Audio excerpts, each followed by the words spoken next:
If outspoken atheists are to be believed, there is a war raging out there, a war between enlightened reason and primitive superstition. On the side of enlightened reason are those endorsing Darwinian evolution. On the side of primitive superstition are those endorsing the view that life came about purely by special acts of creation by God. But if there is a war raging between Darwinism and creationism, it is only raging in the minds of people on both sides of the debate who do not adequately understand the issues at hand. The Nobel Prize-winning physicist Robert Andrew Millikan put it best. This much I can say with definiteness, namely that there is no scientific basis for the denial of religion, nor is there, in my judgment, any excuse for a conflict between science and religion, for their fields are entirely different. Men who know very little of science and men who know very little of religion do indeed get into quarreling, and the onlookers imagine that there is a conflict between science and religion, whereas the conflict is only between two different species of ignorance. If ever there was a conflict created by oversimplifications and misunderstandings, it would be the conflict between creationism and Darwinism. The question of whether Darwinian evolution is true or not is completely irrelevant to the question of whether or not God exists. The philosopher Alvin Plantinga hits the nail on the head in his book, Where the Conflict Really Lies: Science, Religion, and Naturalism. He writes, "There is no real conflict between theistic religion and the scientific theory of evolution. What there is instead is a conflict between theistic religion and a philosophical gloss or add-on to the scientific doctrine of evolution. The claim that evolution is undirected, unguided, unorchestrated by God or anyone else. For even if everyone were to agree that the Darwinian mechanism of random mutation and natural selection explains the diversification of life from a common ancestor, we would still be left with questions such as, where do natural mechanisms come from? Who or what is responsible for guiding such mechanisms? These are not scientific questions because they can never be subjected to scientific experimentation or direct observation. Rather, they are meta-scientific questions because they underlie science and can only be answered by the application of reason to such things as scientific observation and experiment. Put another way, scientific laws are foundational to science, just as basic arithmetic is foundational to mathematics. Science can never by itself answer the question of why matter follows natural laws, any more than mathematics can answer the question of why 2 + 2 = 4. Natural laws are foundational to science, just as principles of arithmetic are foundational to mathematics.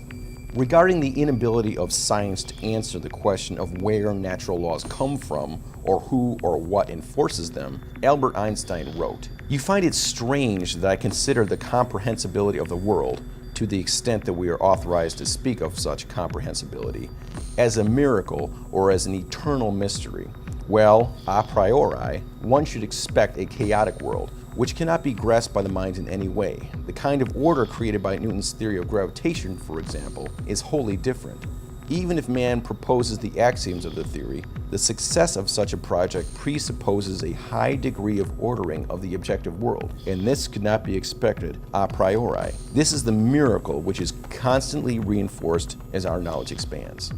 Notice how Einstein says that the order present in such things as the law of gravity is a miracle that is constantly reinforced rather than diminished as our knowledge expands. So what, according to atheism, is the source of this high degree of ordering of the objective world, which Einstein marveled at? What first organizing principle does atheism cite? Proposed natural mechanisms, such as the Darwinian mechanism of random mutation and natural selection, are subject to more fundamental natural laws, such as laws of chemistry, the laws of physics, and the laws of thermodynamics. So let us ask, why is it that material things follow natural laws? Why is this? This again is not a scientific question, but rather a meta-scientific question, because it is a question which is foundational to science and cannot be subjected to direct observation or experimentation, but rather only to reason. The theistic answer to the question of why matter follows natural laws is simple. The same mind that creates matter, God's mind, also directs it. As Robert Boyle, the founder of modern chemistry, put it, the nature of this or that body is but the law of God prescribed to it, and to speak properly, a law is but a notional rule of acting according to the declared will of a superior. Or, as James Joule, the propounder of the first law of thermodynamics, for whom the thermal unit joule was named, put it, it is evident that an acquaintance with natural laws means no less than an acquaintance with the mind of God therein expressed. Or, as Albert Einstein put it, everyone who is seriously involved in the pursuit of science becomes convinced that a spirit is manifest in the laws of the universe, a spirit vastly superior to that of man, and one in the face of which we with our modest powers must feel humble. Some atheists and agnostics watching are no doubt headed for the tried and true escape hatch of claiming that these citations were taken out of context. No, sorry. Although he never took the leap of becoming a Christian, Albert Einstein was very explicit about his belief in God. He said, "In view of such harmony in the cosmos which I, with my limited human mind, am able to recognize, there are yet people who say that there is no God. But what really makes me angry is that they quote me for the support of such views." But what answer does the matter-first model, in which atheism is grounded, provide to the question of why matter follows natural laws? Well, only various versions of matter follows natural laws because it just does. But it just does is not an explanation. Rather, it is a failure to explain. So why then did Darwin insist that his theory of evolution was an alternative explanation to God creating life? The answer is very simple. He didn't. Like Albert Einstein, Charles Darwin was very explicit about his belief in God.